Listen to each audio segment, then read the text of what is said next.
yiliba okanye yithuna lo muntu osuke engaziwa kuleyo ndawo. Uzokhumbula ukuthi ngezikhathi zasendulo abantu babehamba ngenyawo, imoto zazingekho noma bhayisekile ayekade engekho, kodwa abantu babehamba ngenyawo. Uthola ukuthi umuntu uzonqamula esuka embangweni uphikelele le mhlambe ezinqoleni.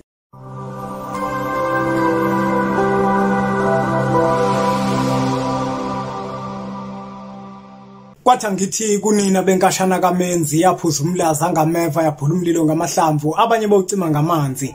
Anginibingelele umhlaba wonke nasendaweni zonke la kufinyela khona lo mfanekiso oqoshiwe ibizo umlekeleli wakambanjwa umshana wakofuze fulelo mashiya amahla ngathi azoshumayela umzukulu kaMdumo umdumo kaThumbo uThumbo kaPheshe uPheshe kaMaguyane uMaguyane kaVaphi uVaphi kaNokhonjwa. Namuhla bafowethu angifisi ukuthi ngigeqa amagula, kodwa ke phela ungakhohlwa ukuthola incwadi zempunga isinto esihloko sithi sithini isintu nencwadi esihloko sithi amava ahlabahlosile ziyatholakala ezitolo zakwa Adams and Greeks. Uma useMaritzburg uzithola kuLong Market, kanti uma useThekwini uzithola kuWest Street. Uma kukuthi ukude nalezi zitolo siyazithumela nangeposi kanjalo nangophepha. Namuhla bafowethu ngifisa nje ukuthi ngisike lijikayo, ngifisa ukuchaza kabanzi ngesivivane. Abantu abaningi bacelile bathi impunga yesinto kusichazela ukuthi yini isivivane ngesizathu sokuthi bakhona abanye ababuza bebona itweet ethile la ekade ichaza khona ngesivivane ukuthi isivivane indawo efana nehholo la kuhlangana khona abantu. Abanye futhi basichaza ngokuthi isivivane yila kuhlangana khona abantu baphonsitshe bacela inhlanhla, okanye isivivane yila udlula khona uphonsitshe bese ucela inhlanhla. Mina ke ngiyimpunga yesintu bathi mabebuza ngesizathu sokuthi ngiyasazi isivivane ukuthi siyini futhi nomsuka waso nokwakheka kwaso ukuthi siyini. Ngabe sengikuphika lokho, kodwa angibaphikisa abantu ababebeka lokhu ekade ngikubalula ngoba nabo imbono yabo kwesinye isikhathi mhlambe futhi ngenze ukuthi bezwa ngabantu abathile. Kodwa manje uma uyibuka yonke lento abayishoyo ukuthi indawo efana nehholo okanye la udlula khona ucela inhlanhla, uyabona ukuthi iyaphambana mesubuka incazelo ethi wodlula uphonsitshe esivivaneni. Masibuka nje ukuphonsa itshe esivivaneni, ukuphonsa itshe esivivaneni kusho ukulekelela kuloko kusuke kwenziwa. Phonsa itshe esivivaneni, lekelela. Ubaba uMotsepe waphonsa itshe esivivaneni angisazi noma ngesigidi, okusho ukuthi walekelela ngesigidi. Manje ukwazi ke wena ukuthi ungathi ukuphonsa itshe esivivaneni bese uzothi isivivane manje indawo la kuhlangana khona abantu njenganehholo, okanye uzothi manje isivivane yila kudlula khona uphonsitshe bese ucela inhlanhla. Isivivane bafowethu yiliba okanye yithuna lo muntu osuke engaziwa kuleyo ndawo. Uzokhumbula ukuthi ngezikhathi zasendulo abantu babehamba ngenyawo, imoto zazingekho noma bhayisekile ayekade engekho, kodwa abantu babehamba ngenyawo. Uthola ukuthi umuntu uzonqamula esuka embangweni uphikelele le mhlambe ezinqoleni.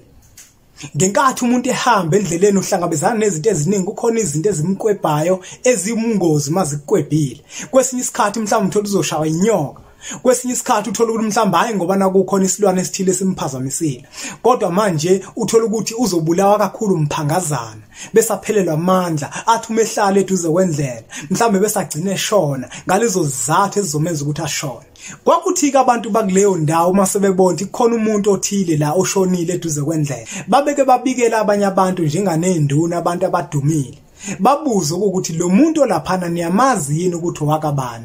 Uma lo muntu engaziwa sekuxhunyane nabo bonke abantu abadumile kuleyo ndawo baveza umbono ukuthi hayi lo muntu asimazi, kwake kuba nogwaja omhlophe ugijima ehlungwini emqondo nabo bonke abantu ukuthi lo muntu kushuthi kukhona lesuka khona kade ephikelele kwenye indawo.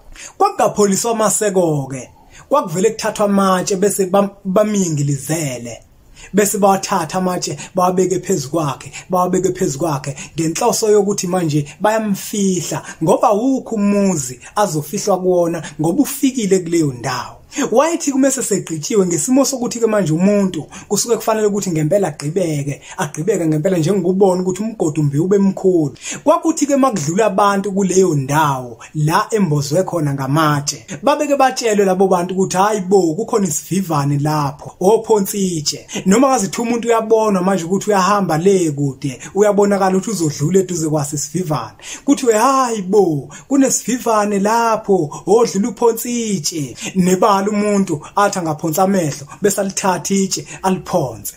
uyalekelela uselekelela laba bantu ekade bemfihla basendaweni ekade bengamazi ukuthi lo muntu wakaba bese kwaba yibona ke manje abenza njani na abamfihla ngalawo manje ingaki izivivane eziningi ziseduze kwendlela ingoba vele umuntu wayekade ehamba ngayo indlela bese aphelelwa amandla ahlala eceleni ngezizathu ezithile asuke ebhekane nazo endleleni asuke ihamba bese ke manje kuthiwe ke wonke umuntu odlula ngakhona abophonsitshe amatshe kagcine seyingqumbi athi amatshe ngaba ingqumbi ke manje wonke umuntu umedlula khona udlula phonse wonke umuntu umedlula udlula phonse inhloso enkulu kwakukufihla lo muntu owayekade eseshonile eseduze kwendlela ingakho ke bafowethu kuthiwa odlula uphonsitshe esivivaneni kusho ukulekelela ingoba incitha buchopho zakithi zathi mase zibuka leso sigameko zabe sezifanisa ke manje nokuthi makuthiwa odlula ulekelele okanye lekelela entweni ethile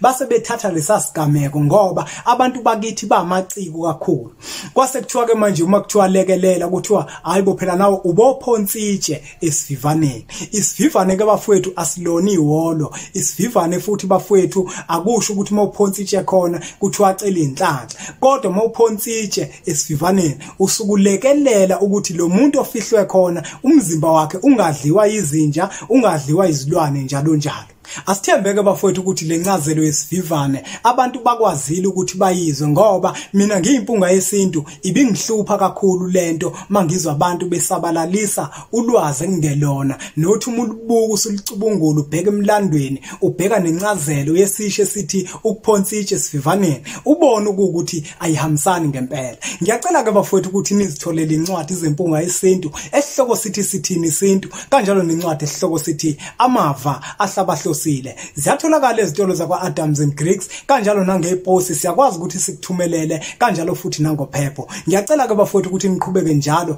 ni subscribe la ku channel yethu Impunga Yesintu TV bese sithi nje impunga Pati bakala nje yinja Pati bakala nje yini Nange tata mwanta milongo Watati komishiye kodete Wenye gaba